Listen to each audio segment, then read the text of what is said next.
Next जो है हम चैप्टर 3 की तरफ आते हैं। कोलाइडल सोल्यूशन, और ये सोल्यूशन के पार्ट को हमने डिस्कशन किया है, इस पे जो है हमने डिटेल में डिस्कशन कर लिया है। नेक्स्ट जो है ये केमिकल बॉन्डिंग, इस चैप्टर को डिस्क्राइब करते हैं। केमिकल बॉन्डिंग की केमिकल बॉन्ड्स क्यों बनते हैं। सो पहला क्वेश्चन जो है हमने जो यहाँ पे डिस्कस करें, why the elements have to react. Elements क्यों रिएक्ट करते हैं? Elements have to react. Elements क्यों रिएक्ट करते हैं? इसके दो पॉइंट्स हैं। तो एलिमेंट जो होते हैं वो मोस्टली फ्री स्टेट में जो है हाईली अनस्टेबल होते हैं, कंबाइंड फॉर्म में जो है वो मोर स्टेबल हो जाते हैं। तो इसका एक तो रीजन ये है, in order to gain the low energy state, कि लो एनर्जी स्टेट को गेन करे एलिमेंट इसलिए रिएक्ट करते हैं। एलिमेंट इसलिए रिएक्ट करते हैं in order to gain the low high energy state से लो एनर्जी स्टेट, तो वो एनर्जी को रिलीज कर देते हैं, क्योंकि कंपाउंड फॉर्म मोर स्टेबल होता है और एलिमेंटल फॉर्म अनस्टेबल होता है। तो इसलिए जो है ये लो एनर्जी स्टेट में तो कंपाउंड्स की एनर्जी लो होती है और एलिमेंट्स की एनर्जी हाई होती है। तो एलिमेंट इसलिए रिएक्ट करते हैं in order to gain the low energy state. Second point ये है, एलिमेंट इसलिए रिएक्ट करते हैं in order to gain a stable electronic configuration. Stable electronic configuration gain करने के लिए, एलिमेंट्स रिएक्ट करते हैं। Why the elements have to react in order to gain stable electronic configuration? Stable electronic configuration gain करने के लिए element react करते हैं। एलिमेंट इसलिए, तो ये दो पॉइंट्स हैं जिसको आप लोगों ने ज़हन में रखना है कि एक जो है स्टेबल इलेक्ट्रॉनिक कॉन्फ़िगरेशन को गेन करने के लिए और एक जो है लो एनर्जी स्टेट को गेन करने के लिए। अगर आप लोग देखें, मैं एक सिंपल एग्जांपल के जरिए जो है यहाँ पे एक्सप्लेन करता हूँ। यहाँ पे जो है ये एक पोटेंशियल एनर्जी का एक डायग्राम है, इस तरह एक्सप्रेशन करते हैं। और यहाँ पे जो है ये क्या है, इंटरन्यूक्लियर डिस्टेंस है। इंटरन्यूक्लियर डिस्टेंसेस जो है उसको डिस्क्राइब करते हैं। यहाँ पे एक हाइड्रोजन एटम है और हाइड्रोजन एटम है, यहाँ पे एक दूसरा हाइड्रोजन एटम है, एक दूसरे से फार अवे है। तो जब ये दो एटम एक दूसरे के करीब आते हैं तो इनके इलेक्ट्रॉन एक दूसरे को रिपेल करते हैं, सेम चार्जेस। यहाँ पे ये न्यूक्लियस भी एक दूसरे को रिपेल करते हैं, सेम चार्जेस। और ये इलेक्ट्रॉन और ये न्यूक्लियस एक दूसरे को अट्रैक्ट करते हैं, अपोजिट चार्जेस। ये इलेक्ट्रॉन इसको अट्रैक्ट करता है, अपोजिट चार्ज। ये दो एटम एक दूसरे के करीब आते हैं तो सिस्टम की पोटेंशियल एनर्जी कम होती जाती है। तो ये पोटेंशियल एनर्जी जो है ड्रॉप होती है और यहाँ पे 74 पाइकोमीटर, जिसको बॉन्ड लेंथ कहते हैं, द पोटेंशियल एनर्जी जो है बिल्कुल लीस्ट हो जाती है। लीस्ट तो हाई एनर्जी स्टेट से लो एनर्जी स्टेट में आ जाते हैं। तो 74 पाइकोमीटर जो बॉन्ड लेंथ है इन दो न्यूक्लियाई के दरमियान, यहाँ पे जो है the potential energy of the hydrogen atom combine होकर मॉलिक्यूल बनते तो लीस्ट होती है, ये लो एनर्जी स्टेट में। अगर मैं क्या करता हूं, इन दो एटम्स को इंटरन्यूक्लियर डिस्टेंस से और भी ज्यादा के करीब लाने की कोशिश करता हूं, इन दोनों को बाय फोर्स और करीब लेके आता हूं, तो यहां पे न्यूक्लियर फोर्स एक दूसरे को रिपेल करेंगे और फिर ये बॉन्ड ब्रेक होगा। सो अगर इक्विलिब्रियम बॉन्ड डिस्टेंस से भी आप न्यूक्लियाई को एक करीब लेके आते हैं तो फिर यहाँ पे आप लोगों के पास क्या होगा, यहाँ पे जो है न्यूक्लियर रिपल्सिव फोर्सेस ज्यादा होंगे और बॉन्ड ब्रेकिंग जो है वो आप लोगों के पास ऑब्जर्व होगा। तो ये एक जनरल जो है कि why the elements have to react. Element इसलिए रिएक्ट करते हैं in order to gain the low energy state and stable electronic configuration. Second point हमने जो यहाँ पे डिस्कशन करनी है, तो हमने थ्योरीज ऑफ केमिकल बॉन्डिंग जो है हमने इसको डिस्कशन करना है, थ्योरीज ऑफ बॉन्डिंग। तो बॉन्डिंग की थ्योरीज को जो है हमने यहाँ पे डिस्क्राइब करना है। तो पहला जो थ्योरी है, तो फर्स्ट थ्योरी जो है अगर आप लोग देखें तो लीविस इलेक्ट्रॉनिक थ्योरी है। Lewis electronic theory, this theory is also described in two rule.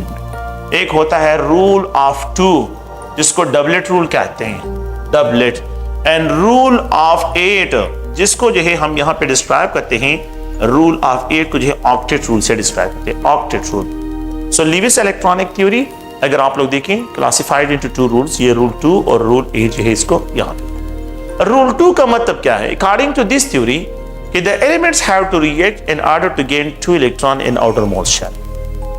तो अगर आप लोग देखें यहाँ पे 2 पॉसिबिलिटीज है, बल्कि 3 possibility. Element have to react by the release of electron, electron को क्या करे, रिलीज करे in order to gain 2 electrons in outermost shell.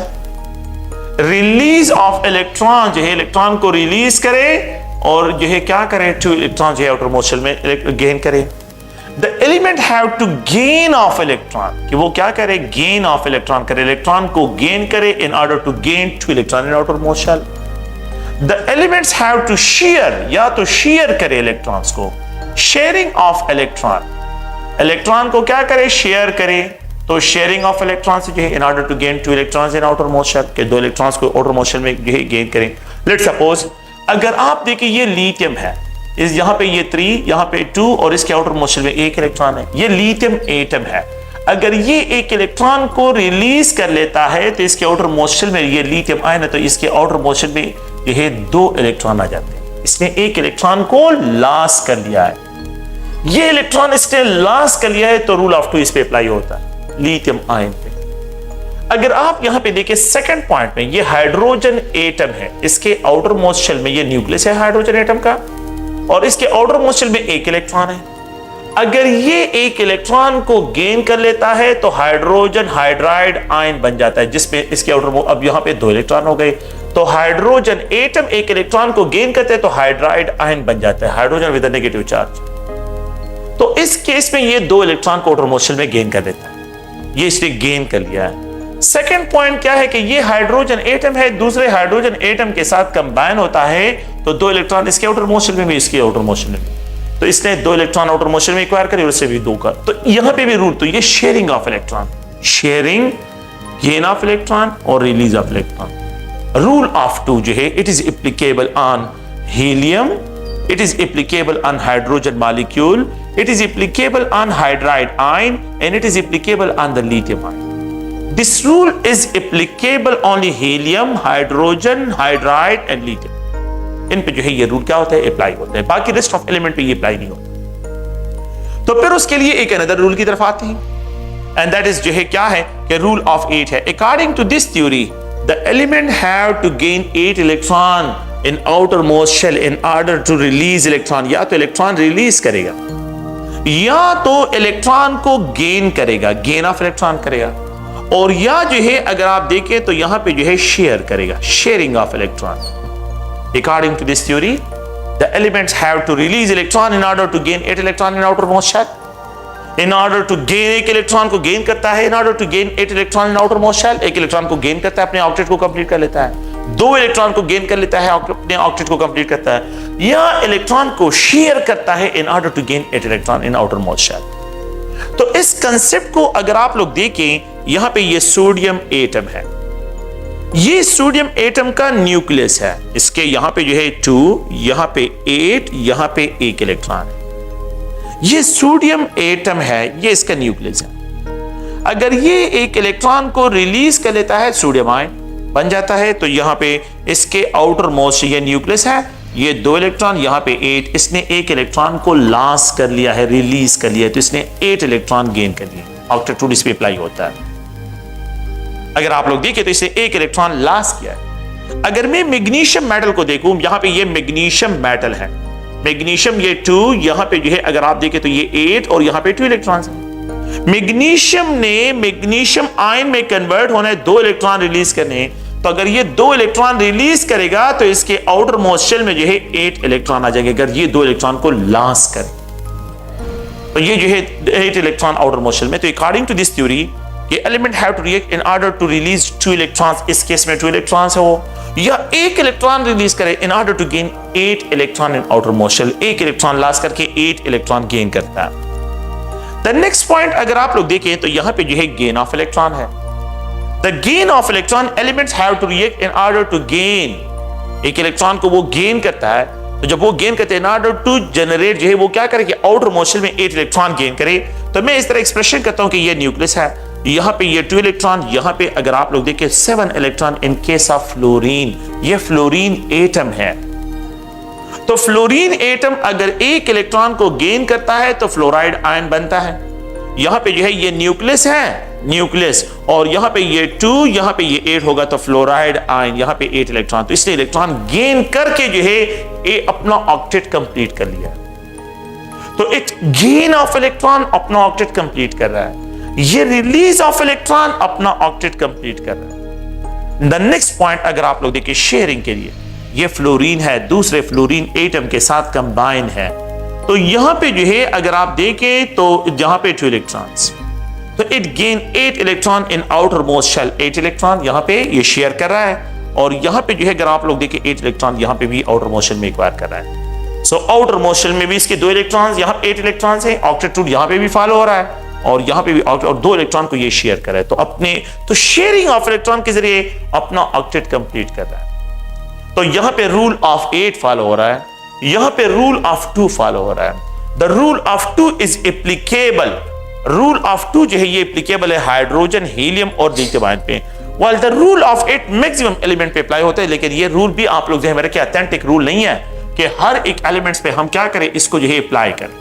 तो अगर आप लोग गौर से देखें यहाँ पे जो है अगर हम इस तरह रिप्रेजेंट करते हैं कि ये जो आप लोगों के पास जो है रूल ऑफ 8 है, तो it is applicable on the sum, जो है ये बहुत जो है मतलब ये कि सारे एलिमेंट्स पे अप्लाई नहीं होता, क्योंकि this theory is not applicable on all molecule, हर एक मॉलिक्यूल पे या आयंस पे जो है ये अप्लाई नहीं होता।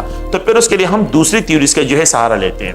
तो there are some molecules, there are some elements जो कि ऑक्टेट रूल को फॉलो नहीं करते। तो ऑक्टेट रूल को जो फॉलो नहीं करते उनकी तरफ आते हैं। लेट्स सपोज है, सो वी हैव, अगर आप लोग देखें यहाँ पे मैं एक एग्जांपल लिखता हूं, बेरिलियम क्लोराइड। बेरिलियम क्लोराइड, अगर हम बेरिलियम क्लोराइड के स्ट्रक्चर को ड्रा करते हैं तो ये स्ट्रक्चर है।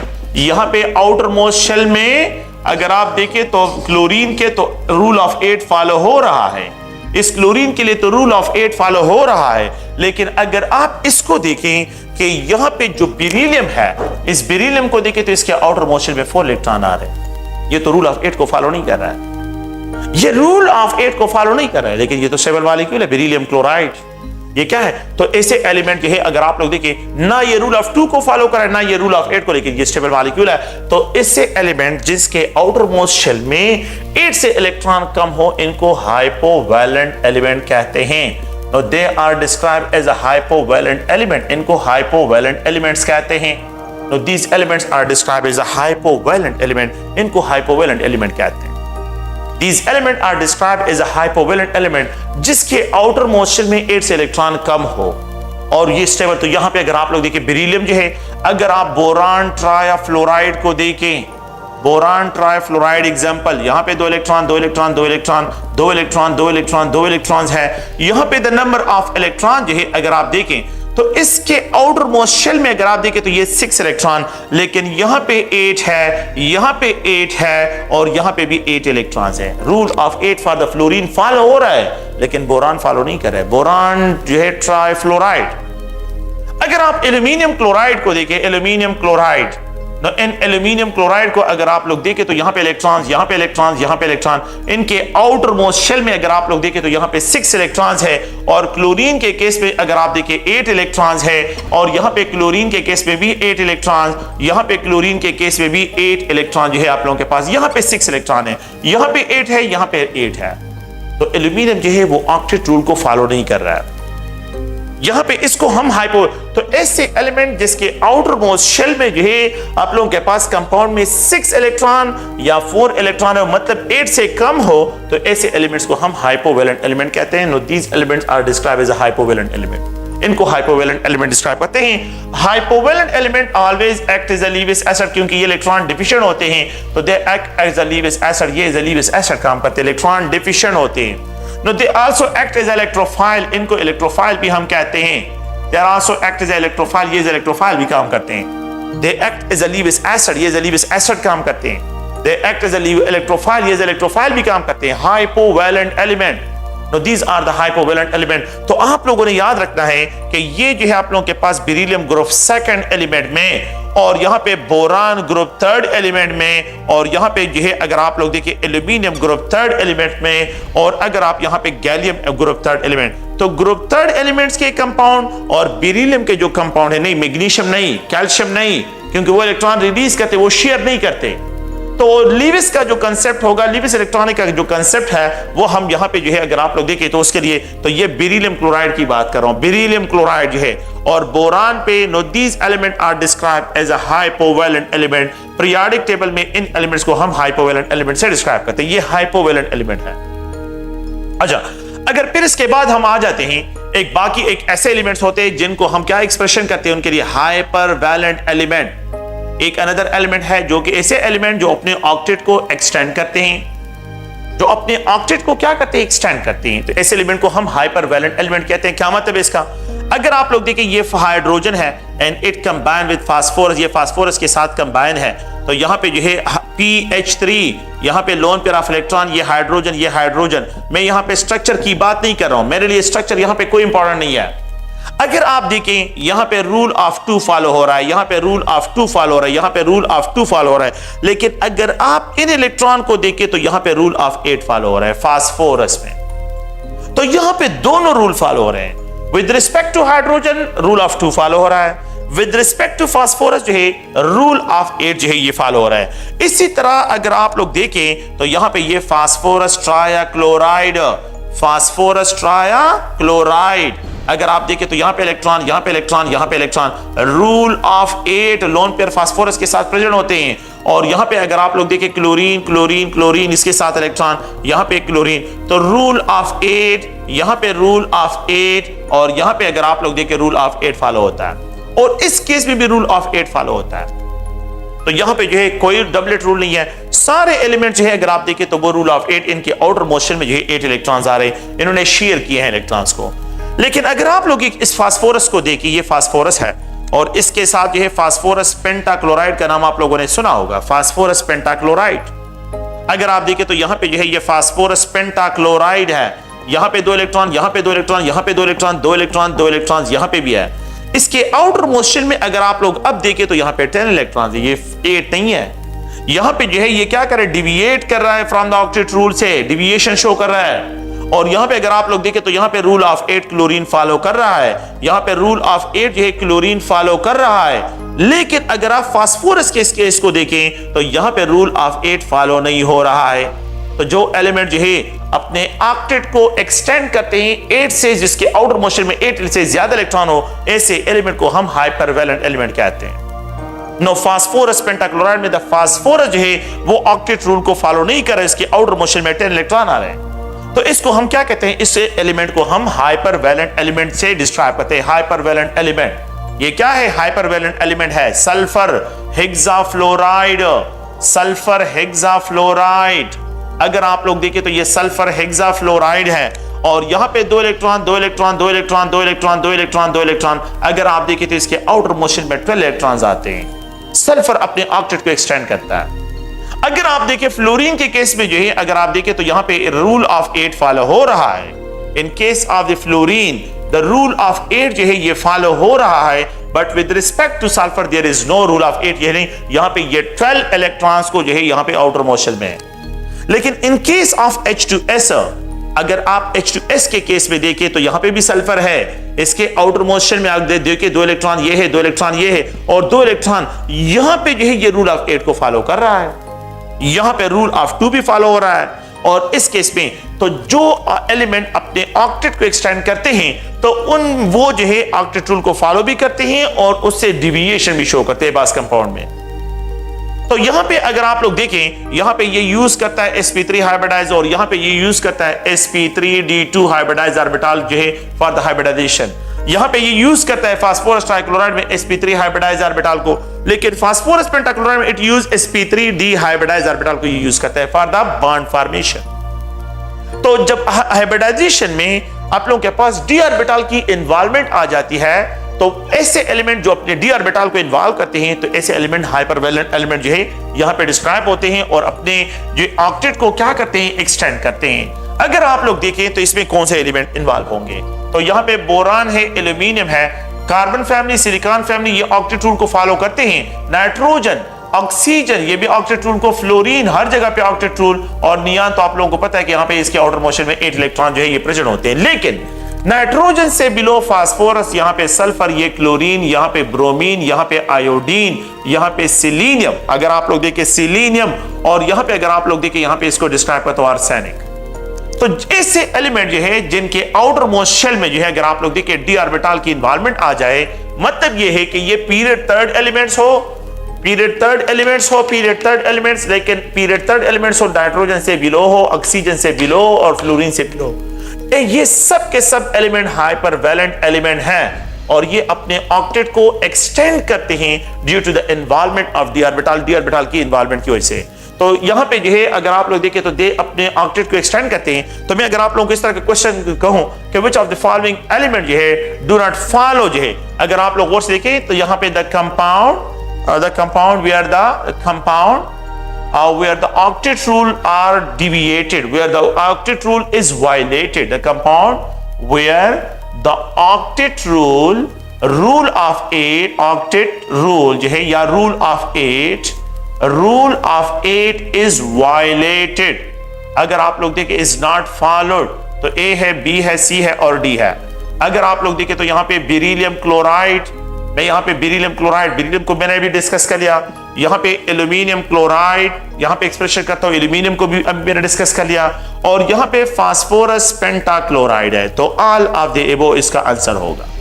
ऑल ऑफ द एबो इसका क्या होगा? आंसर होगा। बेरिलियम क्लोराइड में बेरिलियम जो है ऑक्टेट रूल को फॉलो नहीं करते, उसके आउटर मोशन में 4 इलेक्ट्रॉन्स आ रहे हैं। क्लोरीन है लेकिन बेरिलियम की with respect to beryllium internal atom. Aluminium chloride में एल्यूमिनियम के आउटर मोशन में 6 इलेक्ट्रॉन आ रहे हैं। और यहाँ पे फास्फोरस पेंटाक्लोराइड में जो है ऑक्टेट में इसके आउटर मोशन में जो है 10 इलेक्ट्रॉन्स आ रहे हैं। तो ये डिविएशन है। सो ये एलिमेंट जो होते हैं अपने ऑक्टेट को एक्सटेंड करते हैं, that's why they are called hypervalent element. Boron carbon, boron aluminium और गैलियम जो है और यहाँ पे ये जो बेरिलियम है ये अपने ऑक्टेट को एक्सटेंड नहीं करते, यहाँ पे जो है 8 से इलेक्ट्रॉन कम होते हैं। That's why they are called hypovalent element। ऐसे एलिमेंट को हम क्या कहते हैं? Hypovalent element. ऐसे एलिमेंट को हाइपोवैलेंट एलिमेंट डिस्क्राइब करते हैं और वो हाइपरवैलेंट एलिमेंट में आ जाते हैं। तो वो एलिमेंट हाइपरवैलेंट, तो ये एक बेसिक थ्योरी है। मेरे ख्याल में आप लोगों ने जो है 8-9 क्लास में जो है ये पढ़ी होगी ये, लेकिन जनरली जो है मैंने इसको सिर्फ डिस्क्राइब करना था कि आप लोगों ने जो है इस पॉइंट को ज़हन में रखना है कि कौन से एलिमेंट जो है वो ऑक्टेट को एक्सटेंड करते हैं और कौन से एलिमेंट हाइपोवैलेंट है और कौन से एलिमेंट जो है वो आप लोगों के पास हाइपरवैलेंट एलिमेंट डिस्क्राइब होते हैं। नेक्स्ट जो है हम एक और थ्योरी की तरफ आते हैं जो मॉडर्न थ्योरीज है। तो ये तो क्लासिकल थ्योरी था। मॉडर्न थ्योरी में हम यहाँ पे एक और डिस्कशन करते हैं and that is VSEPR theory, valence shell electron pair repulsion theory. एक valence shell electron pair repulsion theory, VSEPR theory.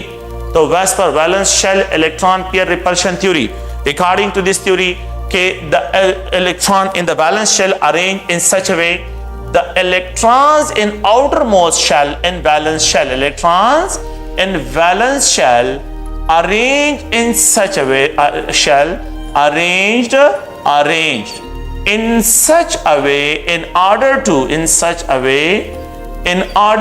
minimize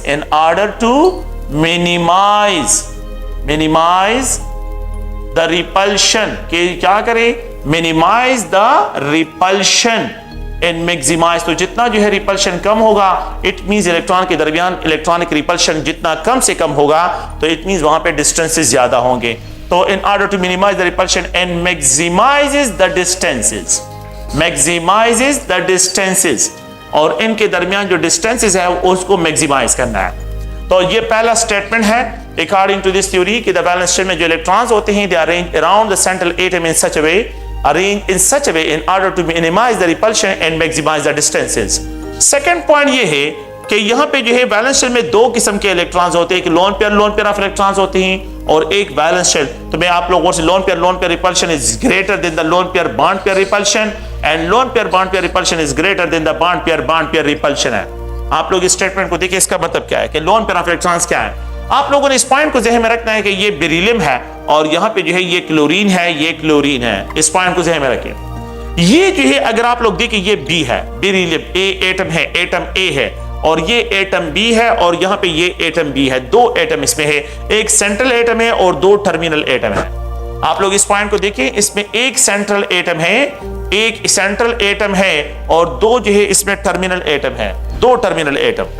अगर आप देखिए तो यहाँ पे सिर्फ बॉन्डिंग इलेक्ट्रॉन है, द बॉन्डिंग इलेक्ट्रॉन सिर्फ यहाँ पे प्रेजेंट है। तो बॉन्डिंग इलेक्ट्रॉन में रिपल्शन सबसे कम है, तो यहाँ पे बॉन्ड एंगल 180 है।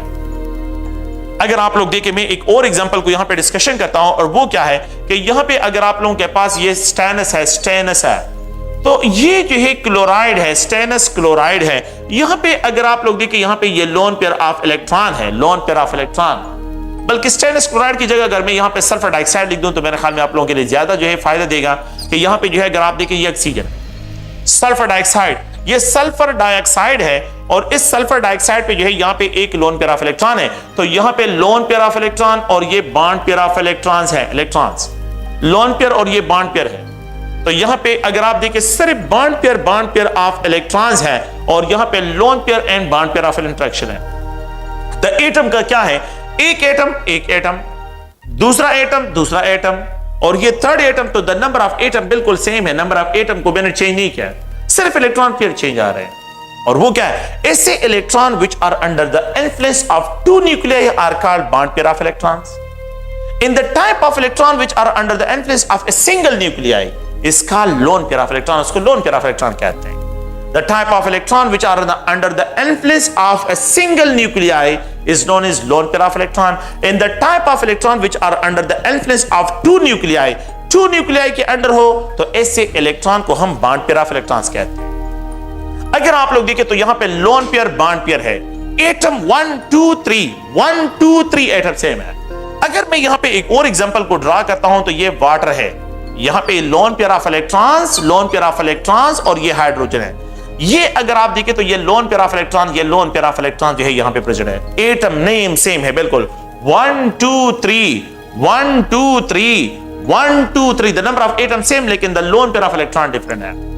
यहां पे बॉन्ड एंगल 120 है, यहां पे बॉन्ड एंगल राउंड अबाउट 118 है और यहां पे जो बॉन्ड एंगल है ये 104.5 है। According to this theory a molecule having lone pair of electrons means कि the type of electron which are under the influence of a single nuclear called lone pair of electrons. If they are under the influence of a single nuclear तो they will occupy more space. तब जब more space होगा तो ये मोर repulsion exert करेगा। जब repulsion होगा तो बॉन्ड एंगल जो है यहां पे क्या हो जाएंगे, यहां पे कम। तो इस मॉलिक्यूल में लोन पेयर ऑफ इलेक्ट्रॉन है, लोन पेयर इंटरेक्शन है, तो यहां पे बॉन्ड एंगल सबसे कम। रिपल्शन को मिनिमाइज करें, लोन पेयर बॉन्ड पेयर में यहां पे बॉन्ड पेयर है, दो बॉन्ड पेयर है और एक लोन पेयर है, तो लोन पेयर बॉन्ड पेयर है तो यहां पे रिपल्शन कम, तो बॉन्ड एंगल क्या हो गए, ज्यादा हो गए। और अगर में लोन पेयर ऑफ इलेक्ट्रॉन भी खत्म हो जाए, ये बॉन्ड पेयर में दोनों जो है सिर्फ बॉन्ड पेयर प्रेजेंट हो, तो बॉन्ड एंगल सबसे ज्यादा है। तो कंक्लूजन ये है कि जिन मॉलिक्यूल में लोन पेयर होते हैं और एक मॉलिक्यूल में लोन पेयर बॉन्ड पेयर है और एक मॉलिक्यूल में बॉन्ड पेयर, तो इसमें सबसे ज्यादा रिपल्शन यहां पे होगा, सबसे लीस्ट यहां पे होगा, सॉरी फिर कम हो जाएगा और सबसे लीस्ट जो है बॉन्ड पेयर में डिस्क्राइब। तो ये अगर आप लोग देखें, ये इस कंसेप्ट का जो है स्टेटमेंट का मतलब है। द थर्ड पॉइंट क्या है कि द बॉन्ड इफेक्ट जो है कि यहां पे अगर आप लोग गौर से देखें, यहां पे the electronegativity difference between the two combined nuclei difference between the two combined nuclei increases। अगर ये इलेक्ट्रोनेगेटिव डिफरेंस जो है ये इंक्रीज होता है, then the bond effect decrease होता है, bond effect decrease होता है। इसका मतलब क्या है, electronegative difference between two combined nuclei increase होता है, then the bond effect decrease होता है। if the electronegativity difference between two combined nuclei increase then the bond effect decrease। ये वाटर है, ऑक्सीजन अगर आप लोग देखें यहां पे जो है दो लोन पेयर ऑफ इलेक्ट्रॉन्स, आप लोग देखिए ऑक्सीजन फैमिली में ऑक्सीजन सल्फर, सिलीनियम और टीरियम है। The hydride of the oxygen ये है, the hydride of the sulphur, sulphur का जो हाइड्राइड है मैं इस तरह एक्सप्रेशन करता हूं, ये सल्फर है, इसका जो हाइड्राइड है तो यहां पे ये सल्फर और इसके साथ भी दो लोन पेयर ऑफ इलेक्ट्रॉन्स हैं और यहां पे ये हाइड्रोजन है। अच्छा इसके बाद अगर आप देखें तो ये सिलीनियम, तो ये सिलीनियम यहां पे दो लोन पेयर ऑफ इलेक्ट्रॉन्स है और यहां पे दो हाइड्रोजन एटम है। प्लीज आप लोग थोड़ा सा बस सिर्फ ये तीन एग्जांपल काफी है, टीरियम की कोई इंपॉर्टेंस यहां पे भी नहीं है। अगर आप देखिए oxygen is more electronegative then sulphur, sulphur is more electronegative then selenium. The electronegativity difference between two combined nuclear increase in the bond effect decrease. अगर आप यहां पे इन एंगल्स को देखें, यहां पे जो एंगल्स है उस ओवरऑल वाटर में तो ये 104.5 है। जब आप यहां पे देखें बॉन्ड एंगल्स को तो ये 98 है और जब आप यहां पे बॉन्ड एंगल को देखें तो ये 91 जो है आप लोगों के पास डिग्रीज बॉन्ड एंगल है। तो जितना जो है आकन पॉइंट क्या है, ये सेंट्रल एटम है, ये सेंट्रल एटम है, ये सेंट्रल एटम है। सेंट्रल एटम जितना मोर इलेक्ट्रोनेगेटिव होगा तो बॉन्ड एंगल ज्यादा और सेंट्रल एटम जितना लीस्ट इलेक्ट्रोनेगेटिव होगा, बॉन्ड एंगल इतने कम होते जाते हैं। कंक्लूजन ये है कि the electronegativity difference between the two combined nuclei, electronegativity difference इस साइड पे इंक्रीज हो रहा है, ये इलेक्ट्रोनेगेटिविटी डिफरेंस इंक्रीज हो रहा है। Electronegativity difference between the two combined nuclei, दो हाइड्रोजन और sulphur, increase, then the bond effect decrease, means the bond repulsion decrease होता है, तो बॉन्ड एंगल इंक्रीज होते हैं। मैं इसको एक और साइज से भी यहां पे एक्सप्रेशन करता हूं कि if the size of central atom, ये जहन में रखे, इफ द साइज, बल्कि मैं यहां पे स्टेटमेंट लिख देता हूं, द फोर्थ पॉइंट ये है कि the size of central atom, size of central atom, terminal नहीं, सेंट्रल एटम, ये सेंट्रल एटम है, ये टर्मिनल एटम है, ये सेंट्रल एटम है, ये टर्मिनल एटम है, ये सेंट्रल एटम है, ये टर्मिनल एटम है। If the size of the central atom जो है ये इंक्रीज होता है, अगर ये इंक्रीज होता है, सो द बॉन्ड एंगल जो होते हैं ये डिक्रीज होते हैं। साइज ये कम है तो इसके बॉन्ड एंगल ज्यादा, साइज इंक्रीज बॉन्ड एंगल कम, साइज इंक्रीज बॉन्ड एंगल और कम। So the size of the central atom जब इंक्रीज होता है, then the bond angle decrease की तरफ। तो एक पॉइंट ये भी है कि इलेक्ट्रोनेगेटिविटी ऑफ डिफरेंट एलिमेंट जो है, अगर आप लोगों के पास क्या है, electronegativity difference between the two combined nuclei increase होती है, then the bond effect decrease होता है। सेकंड पॉइंट थोड़ा सा और से सुने। अगर आप क्या करें, ये क्या है, ये सेंट्रल एटम है, अगर सेंट्रल एटम जितना इलेक्ट्रोनेगेटिव होगा, बॉन्ड एंगल ज्यादा होंगे। लेकिन टर्मिनल एटम, ये टर्मिनल एटम है, इसको टर्मिनल एटम कहते हैं, ये टर्मिनल है, ये टर्मिनल है। अब क्या करें, इसको रिप्लेस करें by fluorine is more electronegative than oxygen. Fluorine is more electronegative than the oxygen, ये लोन पेयर ऑफ इलेक्ट्रॉन, ये fluorine is more electronegative than oxygen. ये क्या करेगा, इलेक्ट्रॉन्स ऑफ द ऑक्सीजन को करीब लेके तो रिपल्शन ज्यादा होगा, यहां पे बॉन्ड एंगल कम हो जाए। तो मेरा मतलब यहां पे क्या है कि द फिफ्थ पॉइंट ये है कि अगर इंटरनल एटम इलेक्ट्रोनेगेटिव होगा, बॉन्ड एंगल ज्यादा, लेकिन टर्मिनल एटम अगर इलेक्ट्रोनेगेटिव हो जाए तो बॉन्ड एंगल स्क्वीज हो जाते हैं। So electronegativity of central atom लिख रहा हूं, is directly proportional to the bond angle. अगर मैं यहां पे जो है 6 पॉइंट यहां पे लिखता हूं, इलेक्ट्रोनेगेटिविटी ऑफ टर्मिनल एटम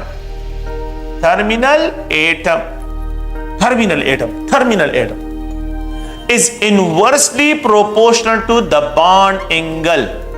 अगर आपके पास टर्मिनल एटम मोर इलेक्ट्रोनेगेटिव होगा तो वो बॉन्ड एंगल को स्क्वीज करेगा, लेकिन ये उस केस में जब सेंट्रल एटम पे लोन पेयर ऑफ इलेक्ट्रॉन हो। अगर लोन पेयर ऑफ इलेक्ट्रॉन ना हो तो फिर कोई मसला नहीं है। ये उस केस में जब सेंट्रल एटम पे लोन पेयर ऑफ इलेक्ट्रॉन, तो इलेक्ट्रोनेगेटिविटी ऑफ टर्मिनल एटम जो है is inversely proportional to the bond angle, ये बॉन्ड एंगल के। ओके, द सेवंथ पॉइंट ये है, अगर आप लोग देखिए तो यहां पे एक 7 पॉइंट है कि the multiple bond effect is considered to be a double single bond effect. Multiple bond effect means double bond effect. Multiple bond effect जो है, multiple bond effect is considered two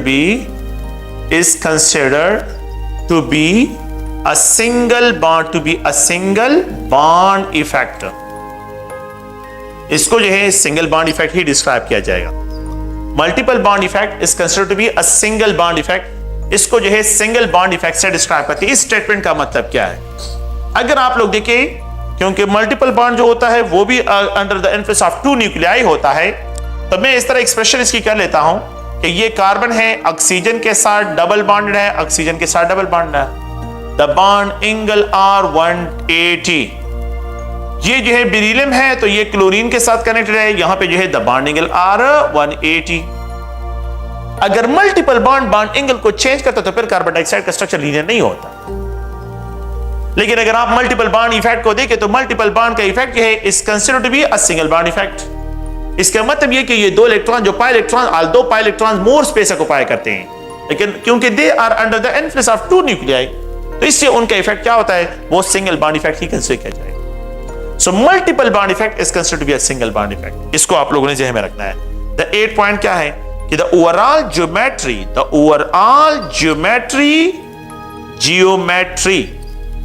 of molecule depend on depend on the arrangement of atoms around the central atom in 3 dimensions. Atom, ठीक है, around the central atom, central atoms के इर्द जो है central atom. So central atom, the overall geometry of molecule depends on the arrangement of atom around the central atom. Central atom के इर्द जो है वो किस तरह अरेंज है? तो ये अगर आप लोग देखें, ये आप लोगों के पास इसके क्या है, postulates है इस थ्योरी के लिए. No, the concept is applicable. इस कंसेप्ट की जो एप्लीकेशंस हैं, तो इसमें पहला पॉइंट ये है कि अगर आपके पास Ab2 टाइप मॉलिक्यूल हो, अच्छा Ab2 टाइप मॉलिक्यूल, ये पॉइंट भी याद रखें कि this theory is not applicable on the diatomic molecule. VSEPR theory is not applicable on diatomic molecule. मतलब यह है कि it is not applicable on hydrogen molecule, is not applicable on oxygen, is not applicable on the nitrogen. This theory is not applicable on HCl. HCl की बहुत वो geometry होती है, तो उसको हम डिस्क्राइब ही नहीं करते. HCl जो है, यहाँ पे HBr, ये कंसेप्ट इस पे बिल्कुल अप्लाई नहीं होते. ज्योमेट्री इनकी जो है, ज्योमेट्री की बात यहाँ पे करते नहीं. तो Ab2 टाइप मॉलिक्यूल एटलीस्ट जो है आप लोगों के पास 3 एटॉमिक हो, 3 एटॉमिक मॉलिक्यूल हो, तो 3 एटॉमिक मॉलिक्यूल पे जो है कंसेप्ट अप्लाई होगा. तो it having 2 bond pair of electron, Ab2 type molecule having 2 bond pair of electron, जिसमें 2 बॉन्ड पेयर ऑफ इलेक्ट्रॉन्स हो. तो अब इनको जो है अगर आप लोग देखें तो इनके लिए जो ज्योमेट्री है डिस्क्राइब की गई है वेस्पर थ्योरी के मुताबिक, no they have linear geometry. ये लीनियर ज्योमेट्री, कार्बन डाइऑक्साइड, अगर आप लोग देखें कार्बन डाइसल्फाइड, अगर आप लोग देखें कार्बन जो है ऑक्सी सल्फाइड, बेरिलियम क्लोराइड, इस तरह एक्सप्रेशन करते हैं, और mercurous chloride, all of these are isostructural to each other, ये एक दूसरे को क्या है, आइसोस्ट्रक्चर होते हैं. ये सब के सब, carbon dioxide is isostructure to carbon disulphide, carbon disulphide is isostructure to carbon oxysulphide, और ये सब के सब एक दूसरे को आइसोस्ट्रक्चर है. तो carbon dioxide is isostructure to carbon disulphide, carbon dioxide is isostructure to beryllium chloride, carbon dioxide is isostructure to mercurous chloride. Mercurous chloride को भी जो है ये क्या है, ये आइसोस्ट्रक्चर है. No they have a linear geometry, इनकी क्या है, लीनियर ज्योमेट्री है.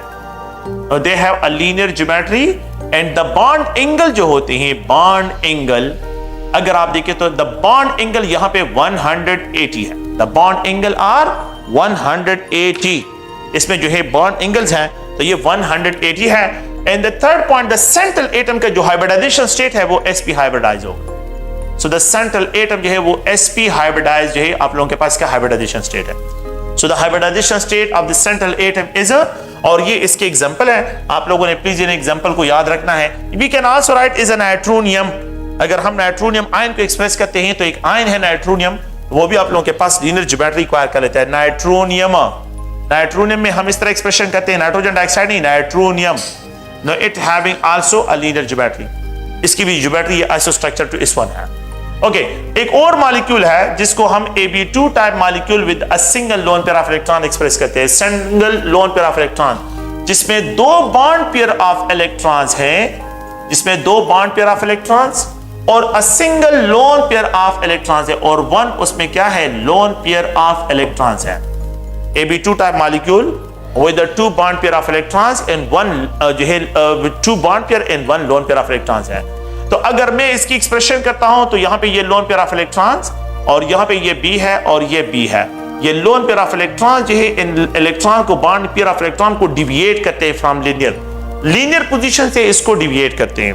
तो अगर मेरे पास, अगर आप लोग देखें, मैं इस तरह एक्सप्रेशन करता हूं कि ये मेरे पास, लेट सपोज ये मेरे पास क्या है, 2 एटम है Ab2 और ये Ab2 टाइप मॉलिक्यूल है, इसमें ये lone pair of electron expression करता हूं तो ये बिल्कुल इसको 90 एंगल पे होगी, तो यहां पे रिपल्शन बहुत ज्यादा होगा. तो ये रिपल्शन डिविएशन, रिपल्शन को मिनिमाइज करने के लिए एंगल को, डिस्टेंसेस को क्या करते हैं, इंक्रीज करते हैं. तो 90 एंगल से ये डिवाइड होके राउंड अबाउट लेसर देन 120. तो यहां पे जो बॉन्ड एंगल्स होते हैं, बॉन्ड एंगल्स, यहां पे जो बॉन्ड एंगल्स हैं, सो दे आर लेसर देन 120 होते हैं, 120 डिग्रीज. ओके, अगर आप इसकी एग्जांपल को देखें तो यहां पे जो है सल्फर डाइऑक्साइड इसकी एग्जांपल में आ जाता है. सल्फर डाइऑक्साइड इसकी एग्जांपल है. Nitrogen oxide. नाइट्रोजन ऑक्साइड को अगर आप लोग देखें तो ये जो है इसकी एग्जांपल नाइट्रोजन ऑक्साइड है, ये इसकी एग्जांपल में आ जाता है। अगर आप लोग जर्मीनियम क्लोराइड, यहां पे जो है ये जर्मीनियम है और ये क्लोराइड, इसके साथ लोन पेयर ऑफ इलेक्ट्रॉन्स होता है। और यहां पे अगर आप देखें स्टेनस क्लोराइड, ये सब के सब जो है अगर आप देखें तो Ab2 molecule with the 1 loan pair of electron and 2 bond pair of electron के साथ है। आप इनको देखें, ये सब एक दूसरे को आइसोस्ट्रक्चर होंगे, ये सब के सब क्या है, यहां पे आइसोस्ट्रक्चर है। तो अगर आप इनको देखें तो ये नाइट्रोजन के साथ लोन पेयर ऑफ इलेक्ट्रॉन, यहां पे भी लोन पेयर ऑफ इलेक्ट्रॉन, तो लोन पेयर ऑफ इलेक्ट्रॉन्स हैं। तो इनके जो बॉन्ड एंगल है वो लेसर देन 120 होते हैं। अगर आप लोग देखें यहां पे राउंड अबाउट 95 बॉन्ड एंगल्स हैं और यहां पे राउंड अबाउट जो है अगर आप देखें 108 जो है बॉन्ड एंगल्स होते हैं और यहां पे जो है 118 बॉन्ड एंगल्स हैं।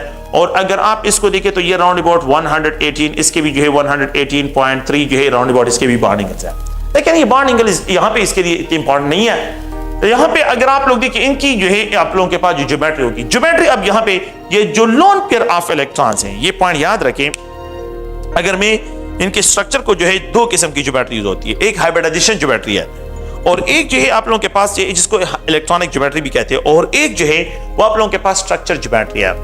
हाइब्रिडाइजेशन ज्योमेट्री, प्लीज इसको थोड़ा सा सुने कि यहां पे ये हाइब्रिडाइजेशन जो ज्योमेट्री है, हाइब्रिडाइजेशन ज्योमेट्री, हाइब्रिडाइजेशन जो ज्योमेट्री है जिसको इलेक्ट्रॉनिक ज्योमेट्री भी हम कहते हैं, इलेक्ट्रॉनिक ज्योमेट्री, इसमें जो है आपने दोनों इंक्लूड करने हैं, जिसमें sigma bond, sigma electrons, sigma electron pair and lone pair of electron, इन दोनों को एक्सप्रेस करना है। दोनों की एक्सप्रेशन आप लोगों ने करनी है, जिसको इलेक्ट्रॉनिक ज्योमेट्री में अगर आप देखें ये लोन जो है बॉन्ड पेयर ऑफ इलेक्ट्रॉन, ये भी बॉन्ड पेयर ऑफ इलेक्ट्रॉन, ये लोन पेयर ऑफ इलेक्ट्रॉन है। तो इन तीनों की अरेंजमेंट को अगर आप लोग देखें तो ये ट्राइगोनल प्लेनर है, एक ही प्लेन में है, तीनों एक ही प्लेन में। सो इनकी जो इलेक्ट्रॉनिक हाइब्रिडाइजेशन ज्योमेट्री है जिसमें आपने क्या एक्सप्रेशन करनी है, तीनों को एक्सप्रेस करना है, जिसमें तीनों को एक्सप्रेशन करनी है, तो इनकी जो हाइब्रिडाइजेशन ज्योमेट्री है वो हाइब्रिडाइजेशन ज्योमेट्री अगर आप लोग देखें तो वो जो है ट्रायगोनल प्लेनर है, ट्रायगोनल प्लेनर जो है इसकी ज्योमेट्री है। हाइब्रिडाइजेशन ज्योमेट्री ट्रायगोनल प्लेनर है। इसके जो स्ट्रक्चरल ज्योमेट्री होगी, स्ट्रक्चरल जो शेप होगा, स्ट्रक्चरल ज्योमेट्री, तो स्ट्रक्चर ज्योमेट्री में सिर्फ सिग्मा इलेक्ट्रॉन्स इन्वॉल्व होंगे, सिर्फ सिग्मा बॉन्डिंग इलेक्ट्रॉन इन्वॉल्व होंगे, लोन पेयर को आपने एक्सक्लूड करना है। तो अगर आप लोग देखिए मेरे पास जो है ये स्ट्रक्चर है, मैं इस तरह एक्सप्रेशन करता हूं, तो अब मैंने अगर इन तीनों को इन्वॉल्व करता हूं, ये हाइब्रिडाइजेशन, मुझे हाइब्रिडाइजेशन ज्योमेट्री, लेकिन अगर ये इन्वॉल्व ना, अगर मैंने क्या करना हो सिर्फ स्ट्रक्चर ज्योमेट्री की बात करनी है, तो फिर मैं जो है इसको क्या कहूंगा, वी शेप है, बेंड शेप है, एंगुलर शेप है।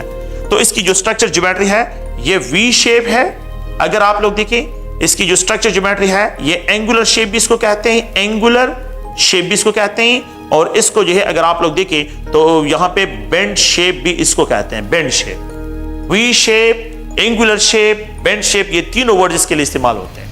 तो आप लोग प्लीज स्ट्रक्चर ज्योमेट्री में सिर्फ सिग्मा इलेक्ट्रॉन होंगे, हाइब्रिडाइजेशन ज्योमेट्री में सिग्मा और लोन पेयर ऑफ इलेक्ट्रॉन दोनों जो है इन्वॉल्व होंगे, आप लोगों ने इन दोनों में डिफरेंशिएट करना है। तो अब अगर आप देखें इसकी हाइब्रिडाइजेशन ज्योमेट्री इसके स्ट्रक्चर ज्योमेट्री से डिफरेंट है, लेकिन यहां पे लीनियर है, यहां पे लोन पेयर ऑफ इलेक्ट्रॉन है, तो इनकी जो हाइब्रिडाइजेशन ज्योमेट्री है और स्ट्रक्चर ज्योमेट्री दोनों सेम है।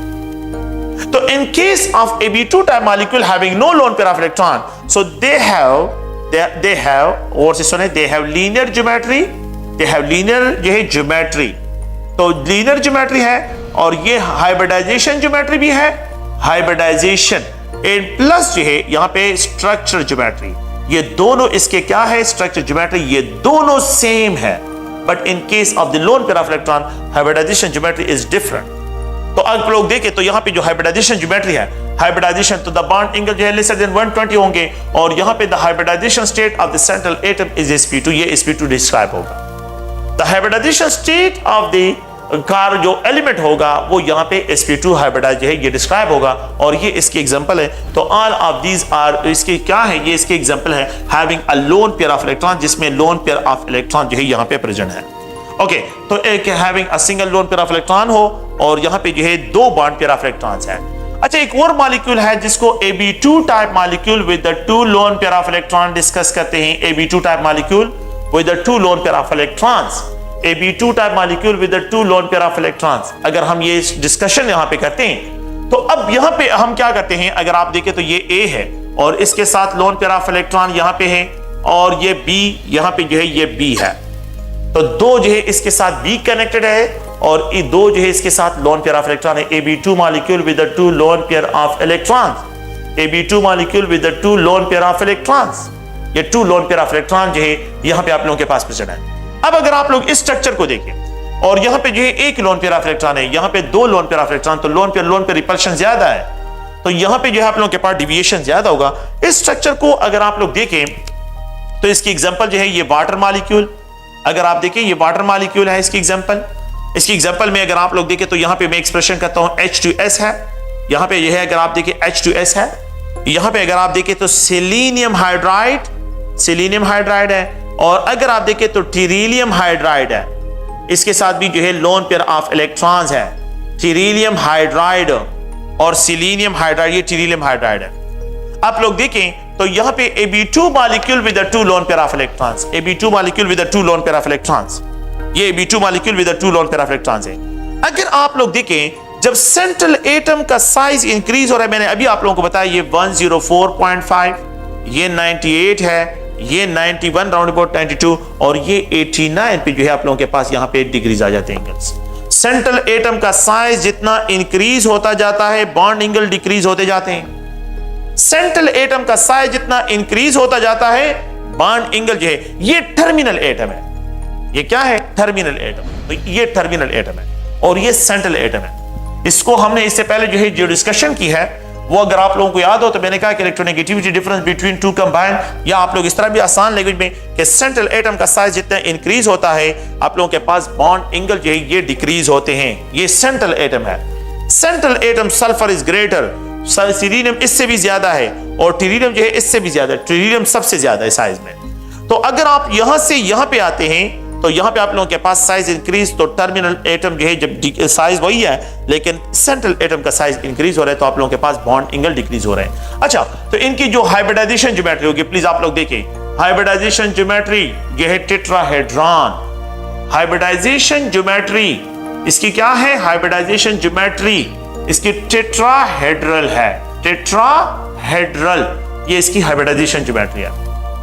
The hybridization geometry is tetrahedral, लेकिन स्ट्रक्चर जो शेप होगा, स्ट्रक्चरल शेप अगर आप इसको देखते हैं तो शेप में जो है आप 1 2 3 4 जिसको जो मैंने हाइब्रिडाइजेशन ज्योमेट्री, तो शेप में क्या होगा, लोन पेयर ऑफ इलेक्ट्रॉन को आपने स्किप करना है, लोन पेयर ऑफ इलेक्ट्रॉन को आप लोगों ने स्किप करना है। तो ये अगर आप देखिए ये 2 लोन पेयर ऑफ इलेक्ट्रॉन्स हैं और ये 2 जो है इसके क्या है, अगर मैं इस तरह एक्सप्रेशन करता हूं तो ये 2 जो है क्या है, ये 2 ये इसके सिग्मा बॉन्ड्स हाइड्रोजन एटम और ये 2 लोन पेयर ऑफ इलेक्ट्रॉन्स हैं। तो overall 1 2 3 4 tetrahedral geometry hybridization geometry होगी, टेट्राहेड्रल ज्योमेट्री। लेकिन अगर मैं स्ट्रक्चर ज्योमेट्री में बात करता हूं तो सिग्मा इलेक्ट्रॉन को एक्सप्रेशन करूंगा। सिग्मा इलेक्ट्रॉन जो है अगर आप मैं इसको एक्सप्रेस करता हूं, मैंने लोन पेयर ऑफ इलेक्ट्रॉन को स्किप करना है। लोन पेयर ऑफ इलेक्ट्रॉन जो है क्या होंगे, शेप में डिस्क्राइब नहीं होंगे, it is describe as a V shape, angular shape, bend shape है। तो यहां पे जो है हाइब्रिडाइजेशन ज्योमेट्री और स्ट्रक्चर, तो स्ट्रक्चर ज्योमेट्री जो है वी शेप है, द स्ट्रक्चर ज्योमेट्री जो है अगर आप लोग देखें बेंड शेप है, bend shape. The structure geometry अगर हम यहां पे डिस्क्राइब करते हैं तो ये एंगुलर शेप है, एंगुलर शेप, तो ये एंगुलर शेप भी है, बेंड शेप भी है और इसको वी शेप से डिस्क्राइब करते हैं। अच्छा, अगर आप लोग देखें तो बॉन्ड एंगल, तो यहां पे वेरिएशन है, तो बॉन्ड एंगल्स यहां पे आप लोगों ने ये पॉइंट ध्यान में रखते हैं कि इनके जो बॉन्ड एंगल्स हैं, तो मैं यहां पे जो बॉन्ड एंगल्स हैं तो इनमें अगर आप लोग देखें तो सबसे ज्यादा बॉन्ड एंगल वाटर के, फिर उसके बाद H2S के, फिर उसके बाद अगर आप लोग देखें तो H2 सेलेनियम हाइड्राइड के, और फिर उसके बाद अगर आप लोग देखें तो यहां पे जो है आप लोगों के पास सबसे लीस्ट जो बॉन्ड एंगल है वो टीरिलियम हाइड्राइड में आप लोगों के पास है। ये Ab2 molecule with on but they are isostructure, ये एक दूसरे को आइसोस्ट्रक्चर है, ये सारे वी शेप है, ये सब के सब बेंड शेप है, ये सब के सब एंगुलर शेप है, तो दे आर डिस्क्राइब। अच्छा, एक और पॉइंट को थोड़ा सा गौर से सुने। अगर मेरे पास ये वाटर है, ये जो है, अब मैंने ये कहा कि सेंट्रल एटम का साइज जितना इंक्रीज होता है, सेंट्रल एटम का साइज जितना इंक्रीज होता है बॉन्ड एंगल डिक्रीज होता है। मैंने एक स्टेटमेंट लिखा है कि ये सेंट्रल एटम है, तो सेंट्रल एटम का साइज जब इंक्रीज होता है तो बॉन्ड एंगल जो है ये डिक्रीज होते हैं, बॉन्ड एंगल डिक्रीज होते हैं, बॉन्ड एंगल डिक्रीज होते हैं। लेकिन दूसरा पॉइंट है, ये टर्मिनल एटम है। देखते हैं कि सेंट्रल एटम को कांस्टेंट रखते हैं और टर्मिनल एटम को चेंज करते हैं। ये ऑक्सीजन है, इसके साथ loan pair of electron, loan pair of electron, ये हाइड्रोजन है। क्या करते हैं, इस हाइड्रोजन को रिप्लेस करते और इसकी जगह मीथाइल लगा लेता हूं, मीथाइल कार्बन। तो मीथाइल कार्बन का साइज बड़ा है, हाइड्रोजन का साइज स्मॉल है। ये एक दूसरे को स्टीरिक रिपल्शन एक्सर्ट करेंगे, स्टीरिक रिपल्शन। जब ये एक दूसरे को रिपेल करते हैं तो इंटरेस्टिंग पॉइंट क्या है कि यहां पे जो बॉन्ड एंगल है ये 104.5 है, लेकिन यहां पे जो बॉन्ड एंगल है ये 108.2 है या 108 है, बॉन्ड एंगल ज्यादा हो। अगर आप लोग देखें, अगर आप इस हाइड्रोजन को भी रिप्लेस करें, ये डेरिवेटिव ऑक्सीजन है और यहां पे इसके साथ लोन पेयर ऑफ इलेक्ट्रॉन्स, और मैंने इस हाइड्रोजन को रिप्लेस करे मीथाइल पे, ये ईथर है, ईथर। तो ये मीथाइल ग्रुप एक दूसरे को और रिपेल करेंगे। The bond angle exceed to 110.8 या 111 पे चले जाते हैं, तो बॉन्ड एंगल इंक्रीज हो जाता है। तो मेरा मतलब क्या है कि इफ द टर्मिनल एटम का साइज इंक्रीज होता है, टर्मिनल, अगर टर्मिनल एटम जो है टर्मिनल, तो टर्मिनल एटम का साइज अगर इंक्रीज होता है, एटम साइज इंक्रीज होता है, तो बॉन्ड एंगल भी इंक्रीज होते हैं। लेकिन इंटरनल एटम का साइज अगर इंक्रीज होता है तो बॉन्ड एंगल डिक्रीज होता है। ये दो इस पॉइंट को ध्यान में रखना है, एक टर्मिनल एटम, एक इंटरनल एटम। इंटरनल एटम का इलेक्ट्रोनेगेटिव होगा, बॉन्ड एंगल ज्यादा। टर्मिनल एटम इलेक्ट्रोनेगेटिव हो जाए, बॉन्ड एंगल कम हो जाते हैं। इनको आप लोगों ने प्लीज समझना है। तो टर्मिनल एटम जितना ज्यादा होगा, स्टीरिक रिपल्शन ज्यादा एक्सर्ट करेगा, बॉन्ड एंगल एक्सीड हो जाएंगे, बॉन्ड एंगल इंक्रीज की तरफ चले जाएंगे, बॉन्ड एंगल और इंक्रीज हो जाएगा। तो अगर आप लोग देखिए, ये वाटर है, the derivative of water is alcohol, alcohol, derivative of water is ether, ether इसका जो है फिनोल, फिनोल को अगर आप लोग देखें तो फिनोल इज मोर, जो है उसका साइज और भी बड़ा है। अगर आप, ये ऑक्सीजन है और इसके साथ लोन पेयर ऑफ इलेक्ट्रॉन है, ये हाइड्रोजन और ये फिनोल है, ये बेंजीन रिंग है, इसका साइज और बड़ा है, यहां पे और रिपल्शन, ये 109 पे बॉन्ड एंगल चले जाते हैं। और अगर आप इस हाइड्रोजन को रिप्लेस करें और इसको बायफिनाइल ईथर से एक्सप्रेस करें, biphenyl ether, lone pair of electron वही है, बायफिनाइल ईथर जो है, अगर आप इसकी एक्सप्रेशन करें, यहां पे बॉन्ड एंगल 116 पे चले जाते हैं। फिनाइल, फिनाइल सही में रिपल्शन एक्सर्ट करें तो बॉन्ड एंगल और इंक्रीज हो जाते हैं। तो आपने ये ध्यान में रखना है कि अगर इंटरनल एटम का साइज जो है इंक्रीज होता है, बॉन्ड एंगल कम, अगर टर्मिनल एटम का साइज इंक्रीज होता है तो बॉन्ड एंगल क्या होते हैं, ये आप लोग प्लीज याद रखिए। तो बॉन्ड एंगल इंक्रीज होता है अगर टर्मिनल एटम का साइज इंक्रीज होता है। ओके, अगर आप लोग देखें तो आप लोगों ने ये पॉइंट याद रखना है कि यहां पे H2O, F2O have least bond angle than the Cl2O, यहां पे भी दो लोन पेयर ऑफ इलेक्ट्रॉन्स हैं। Cl2O have least bond angle than the Br2O। F जो है ऑक्सीजन के साथ लोन पेयर ऑफ इलेक्ट्रॉन्स है और ये फ्लोरीन है, fluorine is more electronegative, terminal atom more electronegative, bond angle come. Terminal atom electronegativity increase, bond angle decrease, bond angle decrease हो। internal atom electronegative, bond angle increase। terminal atom more electronegative, लेकिन साथ में जो है ये must है कि central atom पे lone pair of electrons हो।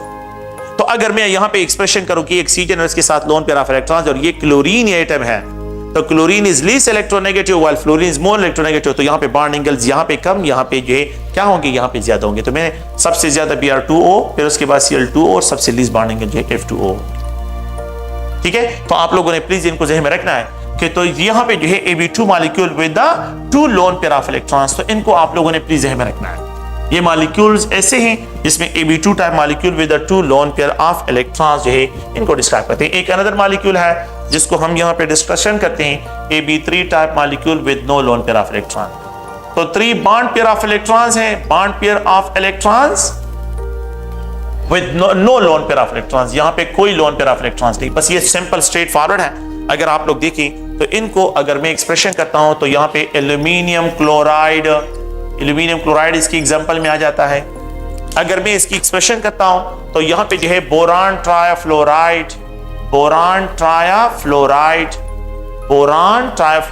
अगर आप देखें, अगर आप लोग यहाँ पे जो है हम डिस्कशन करते हैं कार्बोनियम आयन, ये जो है अगर आप इंटरमीडिएट है, यहाँ पे कार्बोनेट आयन, कार्बोनेट आयन को अगर हम यहाँ पे एक्सप्रेशन करते हैं, इसका रेजोनेंस स्ट्रक्चर एक्सप्रेशन करता हूँ, कार्बोनेट आयन, ये इसका रेजोनेटिंग स्ट्रक्चर जो है उसको एक्सप्रेशन कर रहा हूँ। अगर आप लोग जो है सल्फर ट्राइऑक्साइड को देखें, सल्फर ट्राइऑक्साइड का बस मैं उसके भी रेजोनेटिंग स्ट्रक्चर यहाँ पे मेंशन कर रहा हूँ, सल्फर ट्राइऑक्साइड। अगर आप लोग जो है यहाँ पे क्रोमेट, अगर मैं इस तरह एक्सप्रेशन करता हूँ तो ये आयंस हैं and they are AB3 molecule with no lone pair of electron on the central atom है, with no lone pair of electron on central atom। Terminal atom के लोन पेयर ऑफ इलेक्ट्रॉन का कोई role यहाँ पे नहीं है। तो carbonium ion क्या है, ये अगर आप लोग देखें तो यहाँ पे इसका ट्राइगोनल प्लेनर, यहाँ पे भी ये भी ट्राइगोनल प्लेनर, ये भी ट्राइगोनल प्लेनर, और यहाँ पे ये भी ट्राइगोनल प्लेनर है, ये भी ट्राइगोनल प्लेनर है, ये भी अगर आप लोग देखें नाइट्रेट आयन को, अगर आप लोग देखें नाइट्रेट आयन, इसको अगर मैं एक्सप्रेशन करता हूं तो ये भी आप लोगों के पास ट्राइगोनल प्लेनर में आते हैं। तो ये सब के सब जो है एक दूसरे को आइसोस्ट्रक्चर है। यहाँ पे जो है इनमें जो बॉन्ड एंगल होते हैं अप्रॉक्सिमेटली 120 होते हैं बॉन्ड एंगल्स, यहाँ पे बॉन्ड एंगल अप्रॉक्सिमेटली 120 होते हैं। और दूसरा पॉइंट यह है, अगर आप लोग देखें तो यहाँ पे अगर आप सारे जितने भी हैं तो यहाँ पे ये जो ज्योमेट्री है तो ये ट्राइगोनल प्लेनर जनरेट करते हैं। अच्छा, इनकी इलेक्ट्रॉनिक ज्योमेट्री और स्ट्रक्चर ज्योमेट्री दोनों सेम हो गया, हाइब्रिडाइजेशन ज्योमेट्री जिसको मैं कहता हूँ। तो हाइब्रिडाइजेशन ज्योमेट्री भी यही है, हाइब्रिडाइजेशनल ज्योमेट्री। और अगर आप लोग देखें यहाँ पे दूसरी ज्योमेट्री है जिसको हम स्ट्रक्चर ज्योमेट्री कहते हैं, वो भी बिल्कुल सेम है। तो स्ट्रक्चर ज्योमेट्री और दोनों जो है ट्रायगोनल प्लेनर है, ट्रायगोनल प्लेनर इसकी ज्योमेट्री होगी। ट्रायगोनल प्लेनर जो है इसकी स्ट्रक्चर और इसकी hybridization geometry. The central atom will be sp2 hybridize, the central atom जो है इसमें sp2 हाइब्रिडाइज होगा और ये आप लोगों के पास जो है ये प्लेनर ज्योमेट्री जो है डिस्क्राइब होगा। तो अगर आप लोग कार्बोनियम आयन भी आप लोगों के पास AB3 molecule with no lone pair of electrons है। ओके, हम एक और पॉइंट की तरफ आते हैं और वो अगर आप लोग देखें तो यहाँ पे जो है AB3 molecule with 1 loan pair of electrons, तो यहाँ पे जो है 3 बॉन्ड पेयर ऑफ इलेक्ट्रॉन्स हैं, 3 bond pair of electrons in 1 loan pair of electrons आप लोगों के पास प्रेजेंट हो। तो ये फैमिली अगर आप लोग देखें नाइट्रोजन फैमिली है। तो अगर आप देखें NH3, ठीक है, नाइट्रोजन PH3, अगर आप लोग देखें यहाँ पे जो है आर्सेनिक हाइड्राइड, और यहाँ पे जो है अगर आप देखें तो एंथिमनी हाइड्राइड। मेरी बात सुने, यहाँ पे बॉन्ड एंगल 107.5 है, यहाँ पे बॉन्ड एंगल 102.5 है, यहाँ पे बॉन्ड एंगल 95 पे आ जाते हैं और यहाँ पे बॉन्ड एंगल 92 पे आते हैं। फिर वही बात है कि सेंट्रल एटम जितना इंक्रीज हो रहा है साइज में, बॉन्ड एंगल जो है क्या हो रहे हैं, डिक्रीज हो रहे हैं।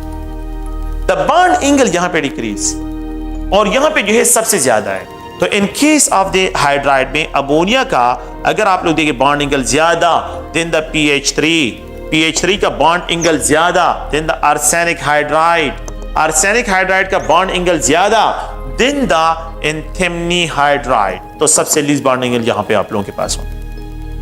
आप लोग देखें सेंट्रल एटम का size increase, bond angle decrease होते हैं। आप फिर एक कंक्लूजन, एक दूसरे पॉइंट को देखिए, ये जो है अमोनिया है, अमोनिया, इसको अगर आप लोग देखें अमोनिया, ये अमोनिया है। अगर ये यहां पे देखें तो यहां पे नाइट्रोजन इज मोर इलेक्ट्रोनेगेटिव। मैं क्या करता हूं, ये नाइट्रोजन से यहां पे हाइड्रोजन रिप्लेस करके फ्लोरीन लगा लेता हूं, तो इट इज कन्वर्टेड इनटू ट्रायाफ्लोरो, ये है यहां पे ट्रायाफ्लोरो एमाइन जो है इसको रिप्रेजेंट करता हूं, या नाइट्रोजन फ्लोराइड है। अब अगर आप देखें यहां पे सेंट्रल एटम मोर इलेक्ट्रोनेगेटिव, यहां पे ये टर्मिनल एटम मोर इलेक्ट्रोनेगेटिव है। Bond angle 107.5, the bond angle are 102।